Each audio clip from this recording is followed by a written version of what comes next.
Cobertura aqui da Jovem Pan durante todo o dia, acompanhando a movimentação no Supremo Tribunal Federal. Daqui a pouquinho a nossa reportagem traz as últimas informações. O primeiro dia de julgamentos do chamado Núcleo 1 terminou agora há pouco o encerramento da sessão pelo ministro Alexandre de Moraes. O primeiro a prestar depoimento foi o ex-ajudante de ordens de Jair Bolsonaro, Mauro Cid. O depoimento durou muitas horas e há mais ou menos 2 horas começou o depoimento de Alexandre Ramagem, ex-diretor-geral da ABIN e hoje deputado federal pelo PL do Rio de Janeiro. E ele prestou o depoimento e o ministro Alexandre de Moraes, que comandava os trabalhos, encerrou a sessão. Eu vou chamar já a nossa comentarista Dora Kramer para trazer para a gente as primeiras opiniões, as informações. Tudo bem, Dora? Bem-vinda. Boa noite para você. Primeiro falando do ex-ajudante de ordens Mauro Cid. Ele diz que o ex-presidente Jair Bolsonaro alterou a minuta do golpe e deu todas as informações, muitas que ele já tinha trazido na delação premiada dele. Não é isso, Dora? Boa noite, Tiago. Boa noite a todos. Pois é, eu acho que a primeira coisa que o ministro Alexandre de Moraes procurou deixar patente nas perguntas dele foi sobre uma possível coação, uma delação obtida sob coação. E ali ele disse, o Mauro Cid disse que prestou aqueles depoimentos de maneira voluntária e que não foi em nenhum momento coagido. Ele, durante as mais de 3 horas que falou, digamos assim que ele esqueceu vários detalhes, né? Mas a essência, no geral, o que a gente viu ali, o que ele confirmou, realmente que houve tratativas, houve conversas numa falta de cerimônia total no entorno do governo, nas internas do governo, sobre medidas inconstitucionais. Houve esboço de decreto golpista, houve tratativas para prisão de autoridades, criação de uma comissão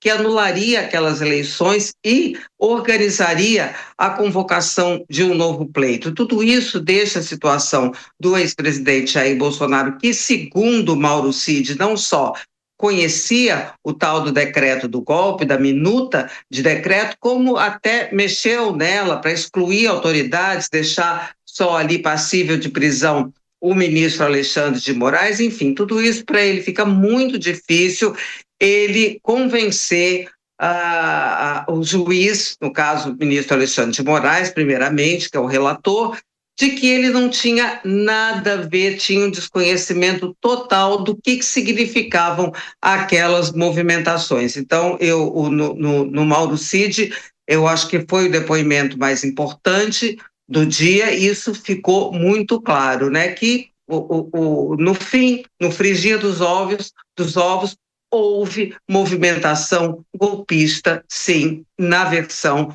do ex-ajudante de ordens, tenente-coronel Mauro Cid. Chegando aqui com a gente também, Nelson Kobayashi. Koba, bem-vindo, boa noite para você. E para explicar para a nossa audiência, claro, a sua análise jurídica muito importante nesse primeiro dia de julgamento, mas o primeiro a prestar depoimento foi Mauro Cid, por causa da delação premiada, e depois o Supremo vai seguir a ordem da ordem alfabética, né? Tanto é que Alexandre Ramagem já prestou depoimento hoje, não é isso, Kobayashi? Bem-vindo. Muito boa noite, Tiago. Boa noite a você, boa noite, Dora Kramer, boa noite a todos que nos acompanham aqui no Jornal Jovem Pan. E, de fato, Tiago, hoje nós tivemos início às oitivas, os depoimentos pessoais daqueles que são os réus, daqueles que são os alvos da ação penal do Ministério Público Federal, da Procuradoria-Geral da República. Só que dentre esses réus todos, há um que, além de ser réu, de responder pelos crimes a eles atribuídos, também é delator e, portanto, também acusa. Ele sai, portanto, da classificação dos simplesmente réus e passa a ser o réu delator, por isso que ele fala primeiro, porque além de se defender, ele também acusa os demais. Mas ele também não é só testemunha, justamente porque também é réu. E aí o seu depoimento ao juízo, ele não tem essa força probatória como tiveram todas as testemunhas que já foram ouvidas. O que o Mauro Cid, na condição de delator, fala, precisa encontrar amparo, precisa ser corroborado por outros elementos de prova. E aí os documentos, outras testemunhas e tantas outras provas que podem constar deste processo.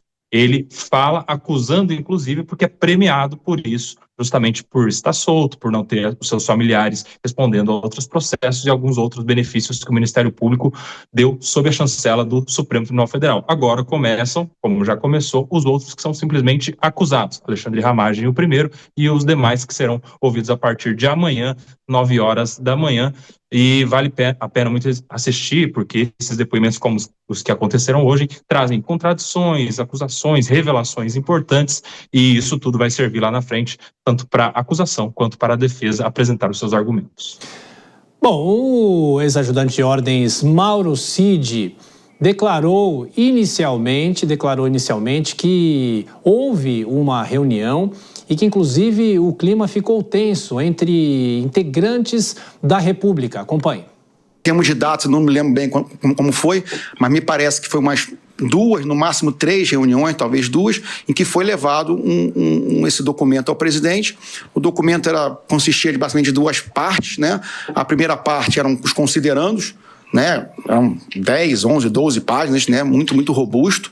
Nesses considerandos, eles listavam basicamente as possíveis interferências, intervenções do STF e do TSE no governo Bolsonaro e nas próprias eleições.